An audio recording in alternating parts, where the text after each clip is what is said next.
কাল আমাদের পাড়ায় একটা বিয়ে বাড়ি পড়েছে, আমি অনেক সেজে যাব, দেখি কটা শাড়ি আছে। বাহ, আমার কাছে এতগুলো শাড়ি আছে, কোন শাড়িটা পরে যাব?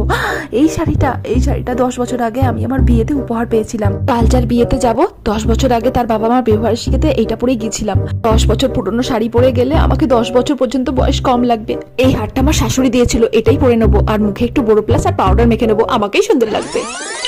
কাল পাড়ায় একটা বিয়ে বাড়ি পড়েছে, কিন্তু কি পরে যাবো কি জানি, সব শাড়িগুলো পুরনো হয়ে গেছে। এই যে এই শাড়িটা 6 মাস আগে কিনেছিলাম, দুবার পরে নিয়েছি। একটা নতুন শাড়ি কিনে নেবো আর পার্লার থেকে মেকআপ করে নেবো। পার্লার থেকে মেকআপ না করলে হয়, আমাকেই সবচেয়ে সুন্দর দেখতে লাগবে। এই শুনছো, আমাকে একটু শপিং করতে নিয়ে যাবে, কালকে পাড়ায় বিয়ে বাড়ি পড়েছে, আমার কাছে শাড়ি নেই।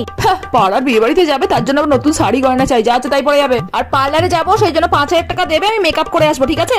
আবার পার্লার কেন, কি তোমার নিজের বিয়ে নাকি যে 5,000 টাকা খরচা করতে হবে? কি নিজের বিয়ে? নিজের বিয়েতে কখনো 5,000 টাকা মেকআপ হয় না, কমসে কম 15,000 টাকা দরকার লাগে। আমি অনেক কম বলেছি, 5,000 টাকা দেবে আর একটা ভালো শাড়ি কিনে দেবে, চলো।